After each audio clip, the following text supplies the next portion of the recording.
श्रीराम. रसिक हो, महाराजांच्या पुण्यतिथीच्या उत्सवानिमित्त सुंदर ही गायन सेवा, संगीत सेवा, शब्द सेवा महाराजांच्या चरणी समर्पित करताना आनंद होतोय. रसिक हो, आपली भारतीय संस्कृती ही अत्यंत पाळंमुळं इतक्या खोलपर्यंत जातात आणि ती पाळंमुळं घट्ट धरलेली असतात ती आपल्या संस्कृतीमधल्या दोन महामानवांनी, की आचार आणि विचार आपला ज्यांच्याभोवती कायम फिरत असतो ते म्हणजे भगवान श्री प्रभू रामचंद्रांसारखा आचार आणि भगवान गोपालकृष्णांसारखा विचार. आणि म्हणून जय जय रामकृष्ण हरी हा मंत्र आपल्याला वारकऱ्यांनी दिला, वारकरी संप्रदायाने दिला, की रामासारखा आचार, कृष्णासारखा विचार आणि हरीचा उच्चार कायम असावा. आणि श्रीराम हे आपलं आद्य दैवत, की आपल्यासारख्या सामान्य मानवानं असं कर्तृत्व दाखवावं, असा दैवी एक चमत्कार करावा, की मानवाला काय शक्य आहे, किती सामर्थ्य आहे हे श्रीरामांनी दाखवावं आणि आपल्यासारख्या सामान्य मानवांनी त्याला महामानव म्हणून पुजावं. आणि म्हणून सीताकांत लाडांनी गदिमांना म्हटलं, की गदिमा, तुम्ही अगदी चित्रपटासाठी लिहिता, लावणी लिहिता, पदं लिहिता, वेगवेगळी भावगीतं लिहिता, तुमच्याकडून त्या श्रीरामाची सेवा एकदा होऊन जाऊ दे.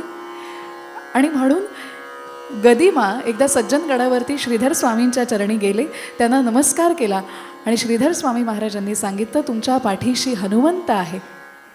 आणि त्यानंतर गदिमांनी लेखणी उचलली तीच श्रीप्रभू रामचंद्रांचं गुणगान करण्यासाठी, आणि त्यातून साकार झालं ते अर्थातच जोवरी हे जग जोवरी भाषण, जोवरी हे जग जोवरी भाषण, तोवरी नित्य नूतन रामायण.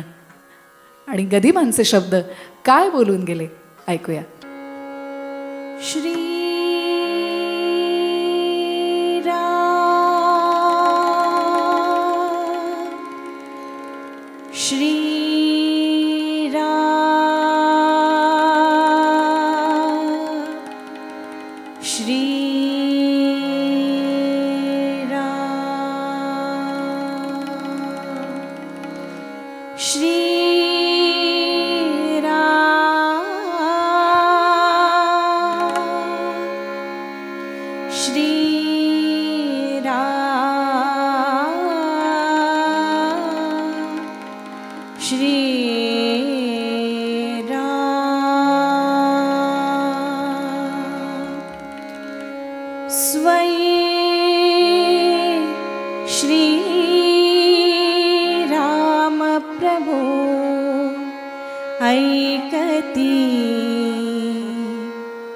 स्वये श्रीराम प्रभु ऐकती, कुशलव रामायण गाती, कुशलव रामायण गाती. स्वये श्रीराम प्रभु ऐकती, स्वये श्रीराम प्रभु ऐकती, कुशलव रामायण गाती, कुशलव रामायण गाती.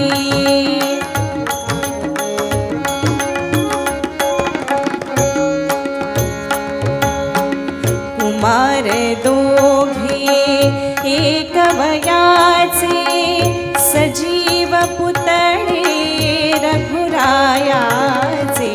कुमार दोघे एक वयाचे, सजीव पुतळे रघुरायाचे.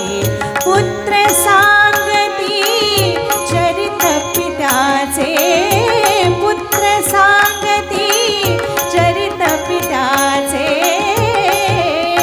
ज्योतीने तेजाची आरती, ज्योतीने तेजाची आरती.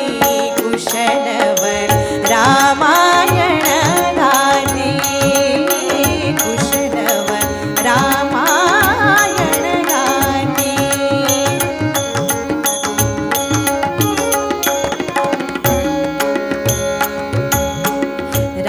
राजसमुद्रा वेशमुनींचे, गंधर्वच ते तपोवन